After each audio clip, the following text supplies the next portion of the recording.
Olá, boa noite. Começa agora o Jornal da Justiça desta quinta-feira, 19 de agosto.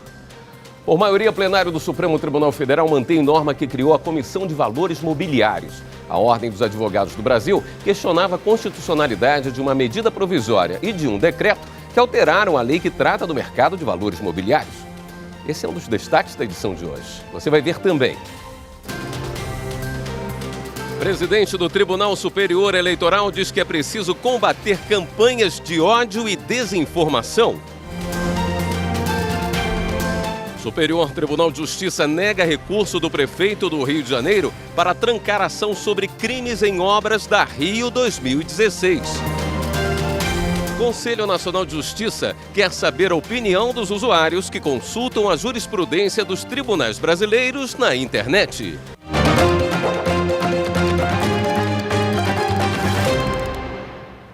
O Corregedor-Geral da Justiça Eleitoral, ministro Luiz Felipe Salomão, se reuniu hoje de manhã com representantes das plataformas digitais de YouTube, Twitch TV, Twitter, Instagram e Facebook.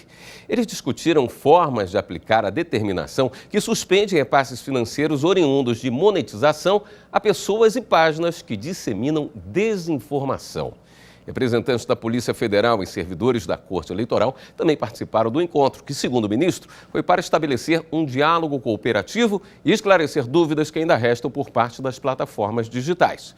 Os representantes das plataformas se mostraram abertos para o diálogo conjunto e se comprometeram a identificar e não permitir o acesso aos canais de páginas e pessoas que praticam condutas ilícitas. E na sessão desta quinta-feira do Tribunal Superior Eleitoral, o presidente da Corte, ministro Luiz Roberto Barroso, parabenizou o Corregedor-Geral da Justiça Eleitoral, ministro Luiz Felipe Salomão. O ministro Barroso destacou que é preciso combater campanhas de ódio e desinformação. Precisamos pacificar o Brasil contra o ódio. A democracia tem espaço para todos, tem espaço para liberais, tem espaço para conservadores, tem espaço para progressistas, mas não tem espaço para a disseminação do ódio e para a difusão de mentiras deliberadas e de ataque às instituições.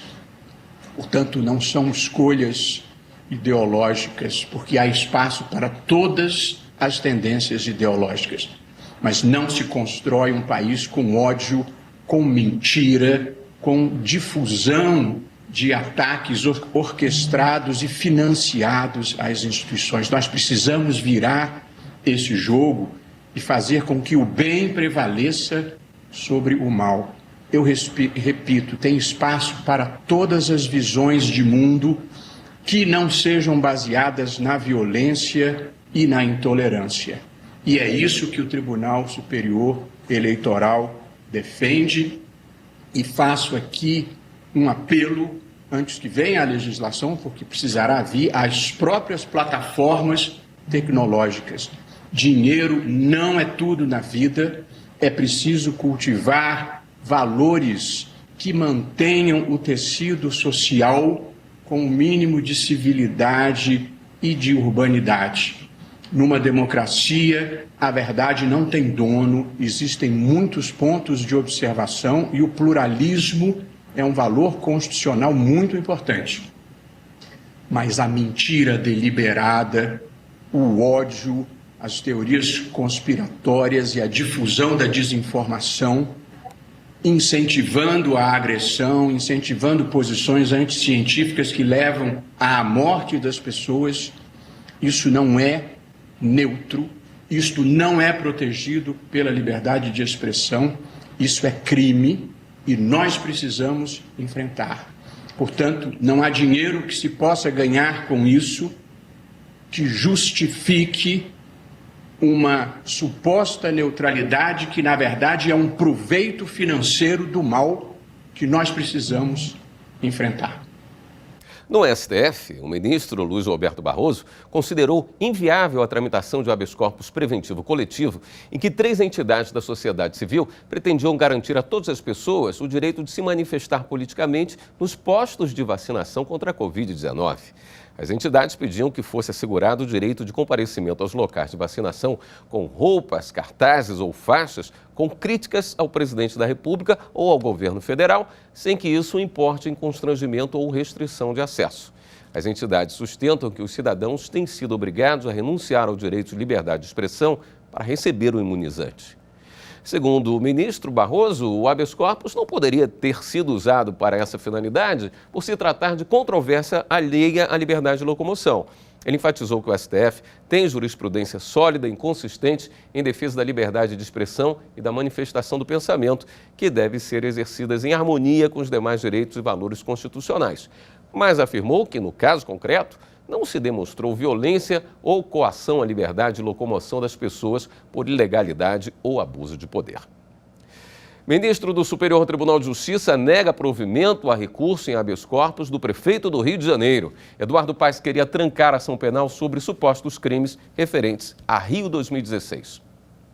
De acordo com o Ministério Público Federal, a escolha da empresa vencedora da licitação, o consórcio Complexo Deodoro, teria ocorrido mediante pedido de propina por Eduardo Paes. O Tribunal Regional Federal da 2ª Região denegou habeas corpus para trancar a ação penal.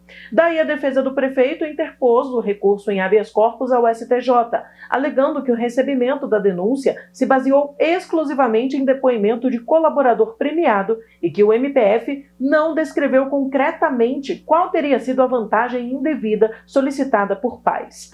Mas, ao indeferir o recurso, o relator, ministro Sebastião Reis Júnior, destacou que a denúncia está amparada não só na colaboração premiada, mas em documentos como relatório de fiscalização da Controladoria Geral da União e depoimentos de corréus. O ministro citou precedentes do STJ no sentido de que, para o oferecimento da denúncia, exige-se apenas a descrição da conduta delitiva e a apresentação de elementos probatórios mínimos que corroborem a acusação, tendo em vista que as provas conclusivas da materialidade e da autoria do crime só são necessárias para fundamentar eventual sentença condenatória. A Polícia Federal deflagrou na manhã de hoje, por ordem da Justiça, a segunda fase da Operação Black Flag para combater crimes contra o sistema financeiro e a lavagem de dinheiro. Os policiais federais e agentes da Receita Federal cumpriram 4 mandados de busca e apreensão e 1 de prisão em São Paulo, capital, e Itacoaquecetuba, interior paulista. Durante a operação, os policiais encontraram armas, munições, equipamentos eletrônicos, documentos e dinheiro. Os agentes apuram fraudes na obtenção de financiamento, estelionato, ocultação de bens. As penas somadas podem chegar a 21 anos de prisão. De acordo com as investigações, os criminosos atuavam no estado de São Paulo. Após a desarticulação da quadrilha, em maio, o grupo realizava empréstimos milionários para suposta aquisição de equipamentos para a empresa de fachada. Em seguida, a empresa era fechada. Nesse esquema, os criminosos conseguiram 5 empréstimos no valor total de 19 milhões de reais. Na operação de hoje, os policiais querem esclarecer como funcionava a quadrilha, que mantinha uma vida de luxo cometendo crimes financeiros e fraudes. A terceira turma do Superior Tribunal de Justiça decidiu que a inclusão de novos serviços no plano de celular, sem o consentimento do consumidor, é abusiva. O colegiado acolheu parcialmente o recurso de uma consumidora e reconheceu como abusiva a alteração de plano de telefonia móvel sem o consentimento da contratante, aplicando ao caso o prazo de prescrição de 10 anos. Na ação, a consumidora requereu a devolução em dobro do valor pago indevidamente e a condenação da operadora em danos morais por ter sido transferida para um plano que, sem ela pedir, adicionou o fornecimento de aplicativos e serviços de terceiros, inclusive jogos eletrônicos, que aumentaram o valor da conta. O Tribunal de Justiça do Rio Grande do Sul decidiu, entre outras coisas, que deveria ser aplicado ao caso a prescrição trienal relativa ao enriquecimento sem causa previsto no Código Civil. Com isso, o pedido foi considerado prescrito em relação às faturas pagas anteriormente aos 3 anos que antecederam o início do processo. No STJ, o relator do recurso, o ministro Paulo de Tarso Sanseverino, afirmou que, conforme o Código de Defesa do Consumidor, são nulas as alterações feitas unilateralmente pelo fornecedor que modifiquem o preço ou o conteúdo do contrato. O ministro também indicou que a jurisprudência do STJ, da mesma forma, considera nula qualquer alteração unilateral realizada em contrato de plano de saúde e de financiamento bancário. Ao analisar o questionamento sobre a prescrição, o ministro assinalou que a pretensão de devolução relativa à cobrança indevida de serviços telefônicos não contratados tem prazo de 10 anos. No entanto, o ressarcimento deve retroagir apenas ao período de 5 anos da data do ajuizamento da ação. Por unanimidade, os ministros entenderam que agregar unilateralmente serviços ao plano original modifica seu conteúdo e viola o Código de Defesa do Consumidor. Começa nesta sexta-feira, 20 de agosto, a Operação Maria da Penha. Coordenada pelo Ministério da Justiça, a operação conta com o apoio do CNJ, o Conselho Nacional de Justiça. A força-tarefa busca aprimorar a proteção às vítimas, integrar serviços e conscientizar a população sobre a importância das denúncias. A meta da Operação Maria da Penha é diminuir os casos de violência doméstica contra mulheres e também contra idosos e crianças. Entre as ações estão o acompanhamento das medidas protetivas de urgência às mulheres, assistidas por programas de prevenção, como o Patrulha Maria da Penha, e a interiorização dos serviços em municípios que não contam com varas ou delegacias especializadas nesses crimes. As autoridades também querem melhorar o protocolo de atendimento dos servidores e policiais do 190 e vão elaborar um diagnóstico sobre esses atendimentos. As ações começam a partir desta sexta-feira, seguem de maneira intensiva até 20 de setembro e contam com o apoio do Conselho Nacional de Justiça. O objetivo é integrar todos os participantes do sistema de justiça e segurança dos estados e governo federal e conscientizar a população sobre a importância das denúncias de agressão. E no próximo bloco, justiça restaurativa é tema de evento internacional. Voltamos já.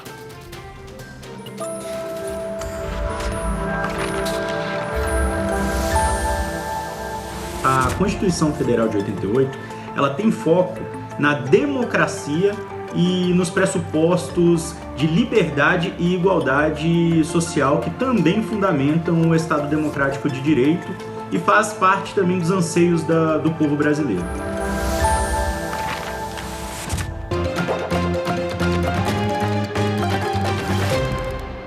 O Tribunal Regional Federal da Primeira Região manteve multa aplicada a um advogado por abandono de ação penal sem justificativa. O advogado foi multado em R$10 mil após faltar à audiência de instrução e julgamento sem justificativa razoável. Ele recorreu ao Tribunal Regional Federal da Primeira Região, alegando que foi contratado para representar o acusado, mas se mudou para outro estado e subestabeleceu todas as procurações recebidas em processos em andamento. Segundo ele, deixou o documento com o nome do advogado subestabelecido em branco e o cliente aceitou. Mas a segunda sessão do TRF1 destacou que não consta nos autos nenhuma comprovação neste sentido. E mesmo intimado para se justificar, ele não apresentou sua defesa, configurando o abandono de causa. A operadora de plano de saúde Unimed de Belém não vai ter de pagar multa caso atrase o pagamento das verbas rescisórias de um agente de portaria. Os ministros da terceira turma do Tribunal Superior do Trabalho entenderam que a punição desrespeita o princípio do devido processo legal. O agente de portaria era contratado de uma empresa que prestava serviços terceirizados. Ao ser dispensado, alegou na justiça que não recebeu as verbas rescisórias que tinha direito.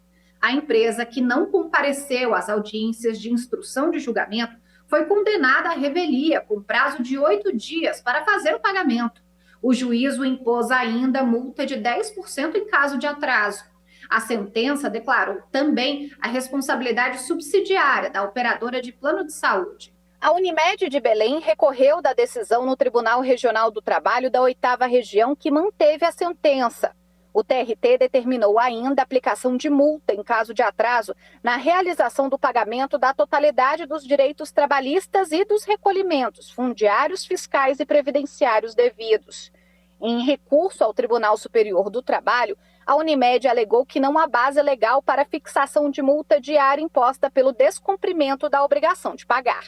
O relator do recurso de revista na terceira turma, ministro Alberto Bresciani, destacou que, segundo a Constituição da República, ninguém será privado da liberdade ou de seus bens sem o devido processo legal. O ministro ponderou ainda que, de acordo com os princípios próprios da Justiça do Trabalho, que disciplinam a postura do devedor, não há omissão no caso que justifique a aplicação da sanção. Por unanimidade, a turma afastou a incidência de multa em caso de ausência de pagamento no prazo de 8 dias. Evento internacional sobre aplicação e aprimoramento da justiça restaurativa reúne ministros do Superior Tribunal de Justiça, magistrados e servidores da Justiça Federal. O encontro foi promovido pelo Conselho Nacional de Justiça, com o apoio do Superior Tribunal de Justiça e em parceria com a Escola Nacional de Formação e Aperfeiçoamento de Magistrados. O seminário Justiça Restaurativa na Justiça Federal aconteceu em formato híbrido. O presidente do STJ e do CJF, ministro Humberto Martins, realizou a abertura do evento juntamente com o vice-presidente Jorge Mussi e destacou que o debate sobre a justiça restaurativa em âmbito nacional é uma forma de promover o respeito à cidadania e também fortalecer as instituições do Poder Judiciário. Nós queremos uma magistratura cada vez mais viável, forte, respeitada e que os princípios maiores sejam em razão do próprio jurisdicionado, que vai buscar no judiciário a resolução dos seus litígios, mas uma justiça humana, fraterna, solidária, dando a cada um que lhe é devido. Essa é a justiça restaurativa que nós queremos, que nós sonhamos e que nós temos. Destaca-se assim o alcance humanista da justiça restaurativa, que de forma singela, porém poderosa, promove a transformação das formas de solução de conflitos do nosso sistema retributivo, o qual deixa de focar na punição do ofensor para buscar um meio alternativo de composição entre as partes envolvidas na contenda, substituindo, portanto, a lógica punitiva pela restaurativa. O seminário abordou atuações de outros países no campo da justiça restaurativa, como modelos a serem observados para aprimoramento desta área no judiciário brasileiro. Os participantes se aprofundaram ainda em ações de justiça restaurativa, desenvolvidas em cada Tribunal Regional Federal do Brasil, desenvolvidas em resposta à Resolução 225 de 2016 do CNJ. Se busca a resolução de um conflito e do problema por trás dele, numa visão sistêmica, com atuar em rede, com participação comunitária, como eu disse, e sempre, se possível, evitando a judicialização, diminuindo, portanto, a judicialização. Foi debatida também a importância da expansão deste campo do direito, considerando o crescente aumento da vulnerabilidade social no país, trazida pela pandemia de Covid-19. Exatamente em razão desse panorama, talvez seja necessário que busquemos novas formas de lidar com esse problema de forma a conseguir soluções mais efetivas. E uma das tentativas de se tratar isso de um modo diferente é exatamente a perspectiva das técnicas da justiça restaurativa. O ministro do STJ, Reinaldo Soares da Fonseca, realizou uma palestra abordando a relação do tema com o princípio da fraternidade. Ele acredita que, por meio da justiça restaurativa, é possível se ter conclusões acertadas em favor do jurisdicionado e concretizar ainda mais o papel do judiciário como instrumento de transformação social. Durante o dia, também foram realizadas palestras sobre a justiça restaurativa no âmbito comparado, abordando experiências de sucesso no Canadá, Estados Unidos e Europa, e também um painel sobre as diferentes visões sobre o tema, além de um debate sobre nortes seguros e boas práticas. E a seguir, o plenário do Supremo mantém norma que criou a Comissão de Valores Mobiliários. Depois do intervalo.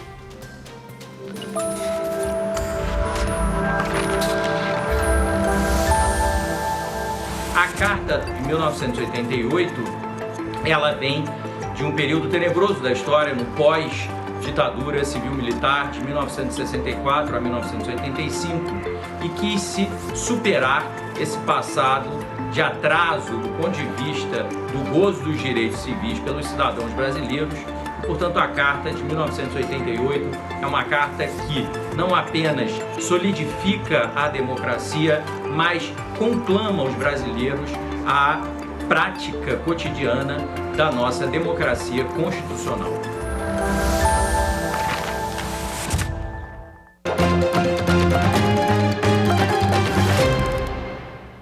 STF decide pela manutenção da norma que criou a Comissão de Valores Mobiliários. A OAB questiona uma medida provisória e um decreto, ambos de 2001, que alteraram a lei que trata do mercado de valores mobiliários e cria a CVM, a Comissão de Valores Mobiliários. A OAB alega que a medida provisória trata de matéria disciplinada em projeto de lei aprovado pelo Congresso Nacional, pendente de sanção ou veto do presidente da República, e que o decreto viola os princípios da separação de poderes e da hierarquia das leis. A AGU defende a constitucionalidade de mudanças na estrutura da Comissão de Valores Mobiliários. O relator ministro Ricardo Lewandowski destacou no voto que essas normas já vigoram sem nenhum problema e, por isso, votou pela constitucionalidade delas. Não vejo, contudo, qualquer inconstitucionalidade na fixação das atribuições do presidente, diretores e colegiado da comissão, pois ela se mostra consentânea com a autonomia funcional de que é dotada a entidade autárquica em questão, criada por lei específica.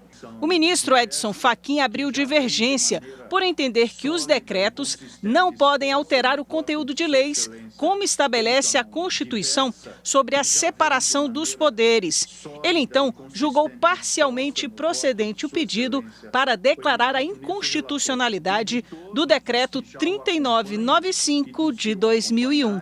Parece-me, portanto, pedindo respeitosa vênia essa compreensão, que é o que se passa aqui, havendo não apenas o ultrapassar da limitação legal prévia, como o uso da derrogação.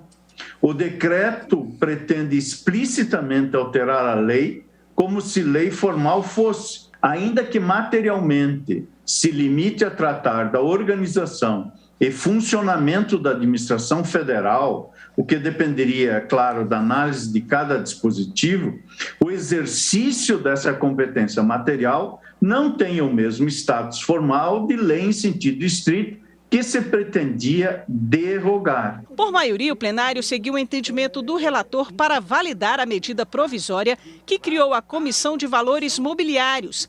Ainda na sessão, o plenário começou a julgar a DI, que questiona alterações feitas na Lei dos Planos de Benefícios da Previdência Social pela Lei 9.876 de 1999, que mudaram regras sobre contribuição previdenciária de contribuinte individual e cálculo do benefício.